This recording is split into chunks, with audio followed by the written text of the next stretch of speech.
Halo MP Nation, selamat datang pada HSM Meeting periode bulan Juni 2026. Pada HSM Meeting bulan ini, kami akan menjelaskan materi tentang kesehatan mental dan risiko psikososial di tempat kerja. Selama ini, ketika berbicara mengenai HSE, kita sering langsung membayangkan bahaya fisik seperti terpleset dan jatuh, atau mungkin bahaya terkait bahan kimia atau mungkin kebakaran. Padahal ada bahaya lain yang sama pentingnya, yaitu bahaya psikososial. Tekanan pekerjaan, konflik dengan rekan kerja, beban kerja yang berlebihan, hingga kurangnya keseimbangan antara pekerjaan dan kehidupan pribadi dapat mempengaruhi kesehatan mental kita. Jika kondisi tersebut tidak dikelola dengan baik, dampaknya tidak hanya dirasakan oleh individu, tetapi juga dapat meningkatkan risiko kesalahan kerja, menurunkan kualitas pelayanan, bahkan memicu terjadinya insiden keselamatan.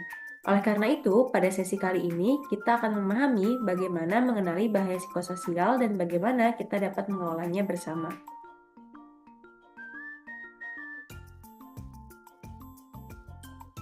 Materi hari ini akan kita bahas dalam 5 bagian. Yang pertama, kita akan memahami terlebih dahulu apa yang dimaksud dengan kesehatan mental dan bahaya psikososial. Setelah itu, kita akan melihat berbagai bentuk bahaya psikososial yang mungkin ada di lingkungan kerja kita. Selanjutnya, kita akan membahas dampak bahaya psikososial serta bagaimana cara mengurangi risiko psikososial di tempat kerja. Terakhir, kita akan menutup sesi dengan lesson learned mengenai beberapa kejadian keselamatan yang pernah terjadi di lingkungan kerja kita. Sebelum membahas bahaya psikososial, kita perlu memahami terlebih dahulu apa yang dimaksud dengan kesehatan mental. Menurut WHO, kesehatan mental bukan sekedar tidak mengalami gangguan mental. Kesehatan mental adalah kondisi kesejahteraan mental yang memungkinkan seseorang untuk mengatasi tekanan hidup, menyadari kemampuan mereka, belajar dan bekerja dengan baik, serta berkontribusi kepada komunitas mereka. Artinya, seseorang tetap dapat mengalami rasa sedih, lelah, kecewa, ataupun cemas. Itu adalah hal yang normal. Yang membedakan adalah bagaimana seseorang mampu mengelola tekanan tersebut sehingga tetap dapat menjalankan fungsi kehidupannya dengan baik. Sebaliknya, apabila tekanan berlangsung terus-menerus dan tidak dikelola, seseorang dapat mengalami kondisi yang disebut mental health condition. Kondisi ini dapat berupa gangguan mental, disabilitas psikososial, ataupun kondisi lain yang menyebabkan tekanan psikologis berat, mengganggu aktivitas sehari-hari, bahkan meningkatkan risiko menyakiti diri sendiri. Lalu muncul pertanyaan, apa yang menyebabkan kesehatan mental seseorang dapat terganggu di tempat kerja? Salah satu penyebabnya adalah bahaya psikososial. Dalam ruang lingkup HSE, kita mengenal istilah hazard atau bahaya. Menurut CDC, bahaya psikososial adalah faktor-faktor di lingkungan kerja yang dapat menimbulkan stres, ketegangan, atau masalah interpersonal bagi pekerja. ILO juga menjelaskan bahwa bahaya psikososial dapat dipahami sebagai segala hal dalam desain atau manajemen pekerjaan yang meningkatkan risiko stres terkait pekerjaan. Jadi perlu kita pahami bahwa bahaya psikososial bukanlah gangguan kesehatan mental. Bahaya psikososial adalah penyebabnya, sedangkan gangguan kesehatan mental merupakan salah satu dampaknya apabila risiko tersebut tidak dikendalikan. Dari definisi tersebut, dapat kita ketahui bersama bahwa terdapat beberapa bentuk dari bahaya psikososial di tempat kerja. Hal yang penting adalah karyawan memiliki pemahaman yang sama tentang apa yang terjadi dan bagaimana hal tersebut dapat menyebabkan bahaya. Berikut ini beberapa bentuk bahaya psikososial.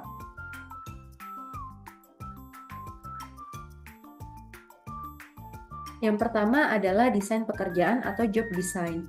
Desain pekerjaan yang kurang tepat dapat menjadi sumber bahaya psikososial karena mempengaruhi motivasi, kenyamanan, kesehatan mental, dan kinerja pekerja. Faktor-faktor berikut perlu mendapat perhatian. Yang pertama, pekerjaan yang terlalu monoton dapat membuat seseorang kehilangan motivasi. Kedua, kemampuan dan keterampilan pekerja tidak dimanfaatkan secara optimal atau underuse of skills. Kondisi ini terjadi ketika pekerja memiliki pengetahuan, pengalaman, atau keterampilan yang lebih tinggi dibandingkan tuntutan pekerjaannya, sehingga potensi yang dimiliki tidak digunakan secara maksimal. Yang ketiga, pekerja tidak memiliki kompetensi atau keterampilan yang memadai untuk melaksanakan pekerjaannya atau under-skilled for work, sehingga dapat meningkatkan stres dan tekanan kerja. Kedua adalah beban kerja dan kecepatan kerja. Tuntutan pekerjaan yang berlebihan atau pengaturan jadwal kerja yang kurang mendukung keseimbangan antara pekerjaan dan kehidupan pribadi dapat mempengaruhi kesehatan fisik maupun mental pekerja. Misalnya, jam kerja yang melebihi kapasitas fisik dan mental pekerja dapat menyebabkan kelelahan berkepanjangan serta mengurangi waktu untuk istirahat. Atau sistem kerja shift, terutama shift malam atau rotasi shift yang tidak teratur, dapat mengganggu ritme biologis tubuh dan mempengaruhi kondisi psikologis pekerja.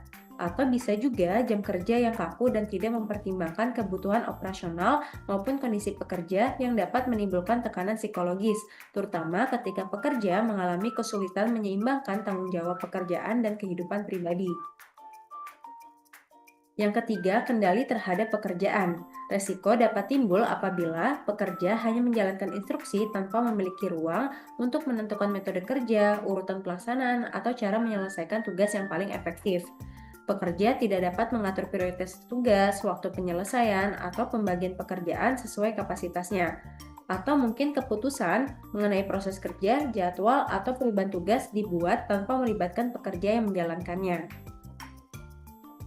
Yang keempat adalah lingkungan kerja dan peralatan yang memadai merupakan faktor penting dalam menciptakan tempat kerja yang aman, sehat, dan produktif.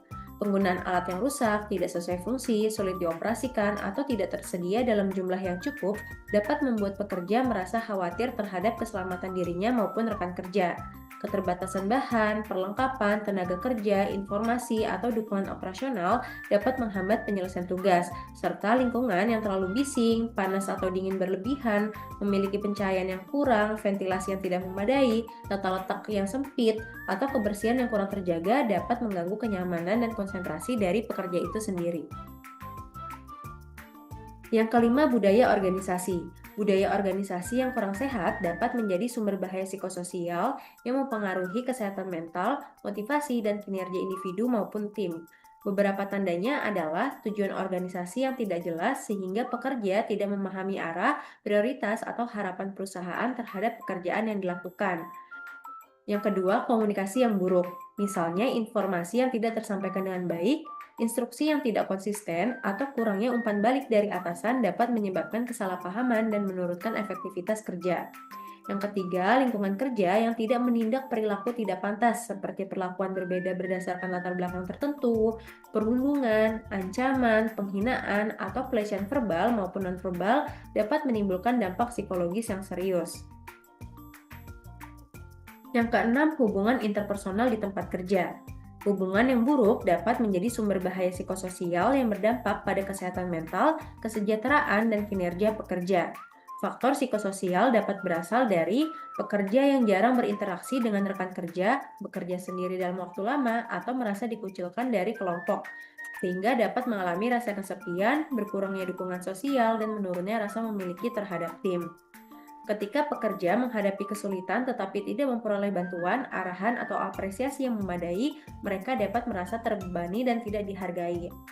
Faktor lainnya adalah kepemimpinan yang terlalu menekan, tidak memberikan kesempatan menyampaikan pendapat, atau mengandalkan ancaman dan hukuman dapat menciptakan suasana kerja yang penuh ketakutan. Serta kekerasan yang terjadi di tempat kerja dapat berupa tindakan fisik, ancaman, intimidasi, atau agresi verbal yang terjadi selama aktivitas kerja. Serta perlakuan yang merendahkan, menghina, mempermalukan, menyebarkan rumor, memberikan perlakuan tidak adil, atau sengaja mengecualikan seseorang dari aktivitas tim dapat memberikan dampak psikologis yang serius bagi pekerja. Yang ketujuh, peran dalam organisasi. Resiko muncul ketika peran, tugas, tanggung jawab maupun kewenangan pekerja tidak didefinisikan secara jelas dalam organisasi atau tim, serta terjadi ketidakjelasan mengenai ekspektasi terhadap pekerjaan yang harus dilakukan. Yang kedelapan, pengembangan karir. Beberapa bentuk bahaya psikososial yang berkaitan dengan pengembangan karir meliputi promosi yang tidak sesuai dengan kompetensi, pengalaman, atau kesiapan pekerja dapat menimbulkan berbagai masalah. Kekhawatiran mengenai keberlanjutan pekerjaan, perubahan organisasi, pengurangan tenaga kerja, atau status kontrak yang tidak jelas dapat menimbulkan kecemasan yang berkepanjangan. Atau ketika pekerja tidak memperoleh akses terhadap pelatihan atau kesempatan meningkatkan keterampilan, mereka dapat merasa tertinggal dan kurang siap menghadapi perubahan tuntutan pekerjaan.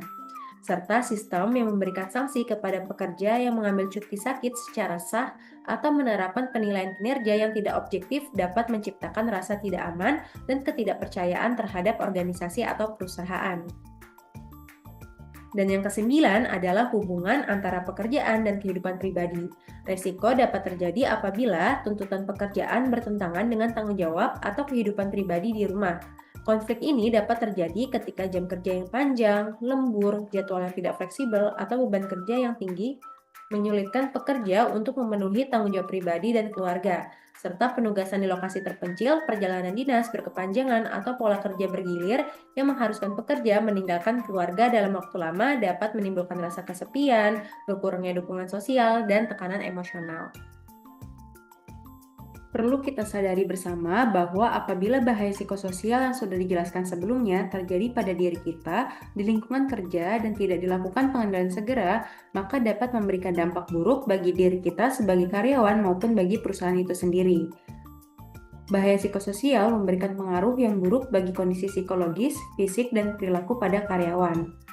Karyawan akan mengalami gangguan psikologis mulai dari rasa cemas yang berlebih, terus cenderung menjadi menutup diri dari lingkungan sekitar, berlanjut dengan mengalami depresi, burnout, hingga perubahan emosional seperti menjadi mudah tersinggung atau marah. Stres yang timbul akibat adanya bahaya psikososial di tempat kerja juga memicu masalah kesehatan pada fisik karyawan, seperti merasa lelah, terjadi ketegangan otot, tidur pun terganggu, tekanan darah menjadi tinggi, resiko mengalami penyakit jantung, serta terjadi gangguan makan.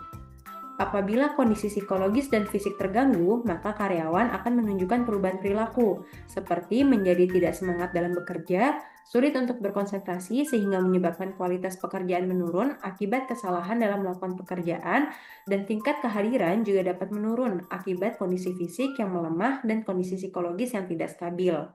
Dengan adanya perubahan kondisi psikologi, fisik, dan perilaku pada karyawan akibat bahaya psikososial, bukan tidak mungkin akan terjadi peningkatan kecelakaan kerja. Lalu, bagaimana cara mencegah bahaya psikososial tersebut? Pencegahan bahaya psikososial memerlukan komitmen dari seluruh tingkat organisasi, mulai dari manajemen hingga setiap pekerja. Upaya pencegahan yang efektif tidak hanya berfokus pada individu, tetapi juga pada perbaikan sistem kerja, budaya organisasi, dan lingkungan kerja agar tercipta tempat kerja yang sehat, aman, dan produktif. Berikut ini adalah cara mengurangi bahaya psikososial di tempat kerja. Yang pertama, menghilangkan kondisi kerja yang berdampak negatif serta berbagai hambatan terhadap keselamatan, kesehatan, dan kesejahteraan pekerja. Langkah pertama dalam pengendalian bahaya psikososial adalah mengidentifikasi dan menghilangkan sumber risiko di tempat kerja. Ini dapat dilakukan dengan meninjau faktor-faktor seperti beban kerja yang berlebihan, peran dan tanggung jawab yang tidak jelas, komunikasi yang buruk, konflik berkepanjangan, atau kurangnya dukungan dari organisasi. Dengan mengatasi akar penyebabnya, potensi munculnya stres kerja dan dampak psikologis lainnya dapat dikurangi secara signifikan. Yang kedua, mengganti kebijakan, proses kerja, dan praktik kerja yang berisiko dengan alternatif yang lebih aman dan lebih mendukung kesehatan pekerja. Organisasi perlu secara berkala mengevaluasi kebijakan dan prosedur kerja yang dapat menimbulkan tekanan psikologis. Misalnya, mengganti target yang tidak realistis dengan sasaran yang dapat dicapai, menerapkan sistem penilaian kinerja yang adil dan transparan, serta menyusun jadwal kerja yang mempertimbangkan waktu istirahat dan pemulihan. Kebijakan yang mendukung kesejahteraan pekerja akan membantu menciptakan lingkungan kerja yang lebih positif. Yang ketiga, merancang ulang lingkungan kerja untuk meningkatkan kondisi kerja serta mendukung keselamatan, kesehatan, dan kesejahteraan pekerja. Perbaikan desain pekerjaan dan lingkungan kerja dapat mengurangi berbagai faktor penyebab stres. Contohnya, meliputi penyediaan peralatan yang memadai, pengaturan tata letak kerja yang ergonomis, pencahayaan dan ventilasi yang baik, serta pembagian tugas yang seimbang. Selain aspek fisik, organisasi juga perlu menciptakan lingkungan sosial yang mendukung komunikasi terbuka, kolaborasi, dan saling menghormati. Keempat, memberikan edukasi kepada seluruh pekerja serta menyediakan sumber daya yang diperlukan untuk meningkatkan pengetahuan dan kompetensi mereka. Pelatihan mengenai bahaya psikososial, manajemen stres, komunikasi yang efektif, penyelesaian konflik, dan kesehatan mental dapat meningkatkan kesadaran pekerja terhadap risiko yang ada. Selain itu, pekerja perlu dibekali dengan keterampilan dan sumber daya yang memadai agar mampu menjalankan tugas secara percaya diri dan menghadapi tantangan kerja dengan lebih baik. Dan yang kelima, mendorong dan memperkuat penerapan perilaku serta praktik kerja yang aman dan sehat secara berkelanjutan. Pencegahan bahaya psikososial harus menjadi bagian dari budaya kerja sehari-hari. Hal ini dapat diwujudkan melalui kepemimpinan yang memberikan teladan positif, komunikasi yang saling menghargai, pelaporan masalah tanpa rasa takut akan pembalasan, serta dukungan terhadap keseimbangan antara pekerjaan dan kehidupan pribadi. Evaluasi dan perbaikan secara berkala juga diperlukan untuk memastikan bahwa praktik-praktik tersebut terus berjalan secara efektif.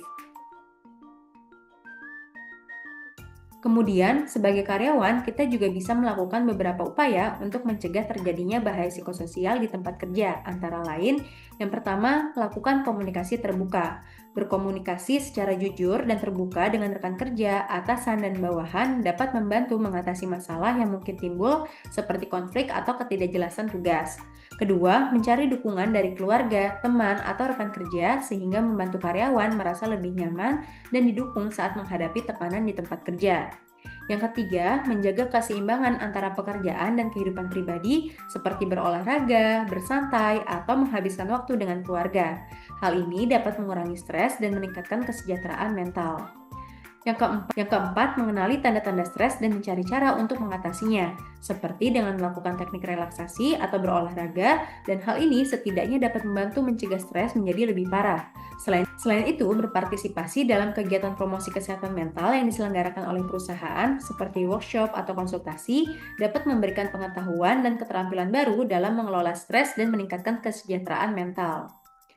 Dan yang kelima, penting bagi kita sebagai karyawan untuk memahami hak-hak terkait keselamatan psikososial, seperti hak untuk tidak mendapatkan kekerasan atau intimidasi, dan hak untuk mengajukan komplain jika merasa tidak nyaman atau terganggu. Hal ini dapat membantu karyawan merasa lebih aman dan terlindungi. Setelah memahami pentingnya kesehatan mental, kita akan membahas 2 lesson learned yang berkaitan dengan keselamatan kerja. Meskipun topiknya berbeda, keduanya menunjukkan bahwa perilaku aman tetap menjadi bagian penting dari budaya K3. Pertama, kita akan membahas secara ringkas mengenai defensive driving. Defensive driving adalah pendekatan dalam mengemudi yang bertujuan untuk mengurangi risiko kecelakaan dengan mengantisipasi dan menghadapi situasi berbahaya di jalan raya. Pendekatan ini berfokus pada keselamatan dan mengutamakan pencegahan daripada mengendalikan reaksi saat situasi sudah terjadi. Terdapat 4 prinsip yang harus diperhatikan dalam defensive driving. Yang pertama, kewaspadaan. Kewaspadaan adalah kemampuan untuk selalu siaga terhadap kondisi di sekitar. Pengemudi harus selalu waspada terhadap pengguna jalan lain seperti pejalan kaki, pengendara sepeda, dan kendaraan lain. Jika pengendara yang ugal-ugalan, lebih baik membiarkan mereka lewat sehingga terhindar dari potensi bahaya. Prinsip yang kedua adalah sadar atau aware. Pengemudi harus selalu sadar akan kondisi di sekitar dan mengantisipasi potensi bahaya. Kesadaran berkendara mencakup pengetahuan tentang aturan lalu lintas. Kita harus mengerti dan mematuhi peraturan lalu lintas untuk menghindari pelanggaran yang dapat berakibat fatal, serta harus mengetahui potensi bahaya yang mungkin muncul dan bagaimana cara menghadapinya. Yang ketiga, sikap dan mental yang positif dalam berkendara harus menjadi prioritas kita. Kita harus mengutamakan kepentingan umum dan tidak bersikap egois di jalan, serta menghargai pengemudi lain dengan saling memberi ruang saat berkendara, terutama dalam situasi macet atau antrian. Yang keempat, antisipasi.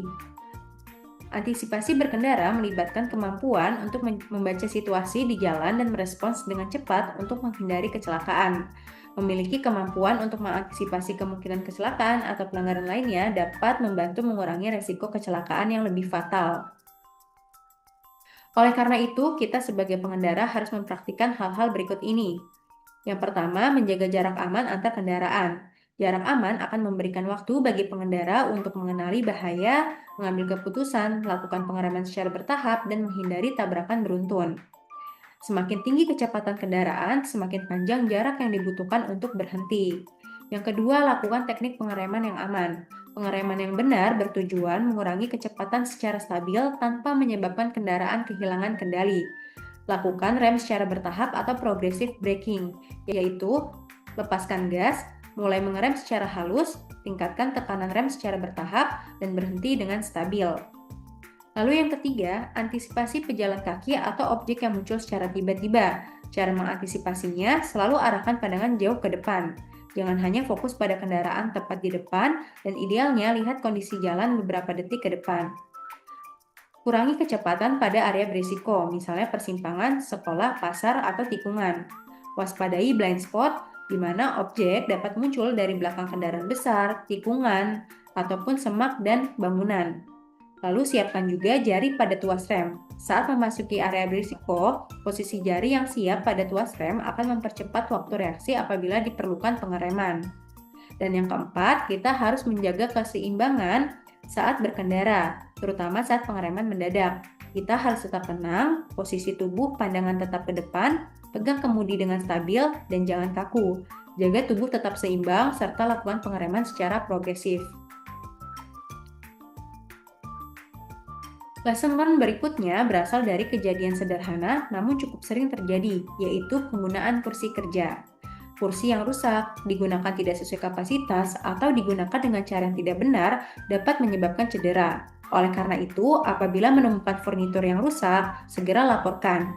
Perhatikan kapasitas kursi sebelum digunakan, serta hindari kebiasaan buruk berikut, seperti duduk di ujung kursi, bersandar hanya pada satu sisi, mengayun atau memiringkan kursi, lalu duduk dengan posisi membungkuk dalam waktu yang lama, menggunakan kursi sebagai alat bantu untuk mengambil barang di tempat tinggi, serta duduk dengan gerakan menghentak atau menjatuhkan badan ke kursi.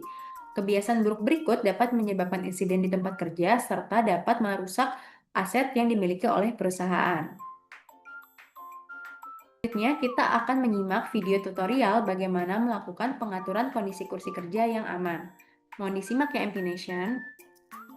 Apabila Anda ingin mengatur ketinggian kursi, silakan tarik tuas ke atas dan ke bawah. Berikut cara mengatur kemiringan sandaran agar tubuh bisa sedikit meregang atau mengayun ke belakang. Tarik tuas keluar untuk posisi sandaran meregang ke belakang, dan dorong tuas ke arah dalam untuk posisi duduk tegak. Terdapat juga cara pengaturan kemiringan kursi dengan memutar tuas di bawah kursi. Silakan menyimak video berikut ini ya MP Nation. Kamu tahu nggak fungsi tilting control pada bawah kursi? Tilting control biasanya terdapat pada kursi kerja yang memiliki fitur rocking atau mengayun. Fungsi dari tilting control yaitu berfungsi untuk mengatur lentur atau kerasnya ayunan pada kursi. Cara kerja tilting control yaitu jika kita putar ke kanan, dia akan mengeraskan ayunan pada kursi, dan sebaliknya jika kita putar ke kiri, dia akan melenturkan ayunan pada kursi. Video tadi dapat memberikan pengetahuan kepada kita bagaimana mengatur kondisi kursi yang aman untuk kita duduki, serta dapat menjaga keawetan dari kursi itu sendiri dengan menyesuaikan kebutuhan kita. Berikut adalah referensi yang digunakan pada HSE Meeting bulan ini. Demikian materi HSE Meeting periode bulan Juni 2026 mengenai kesehatan mental dan risiko psikososial di tempat kerja. Mari kita ciptakan lingkungan kerja yang tidak hanya aman secara fisik, tetapi juga sehat secara psikologis. Karena pekerja yang sehat secara mental akan bekerja lebih aman, memberikan pelayanan yang lebih baik, dan berkontribusi pada terciptanya budaya K3 yang kuat. Terima kasih atas perhatian MP Nation semua. Sampai bertemu kembali di HSE Meeting selanjutnya ya MP Nation.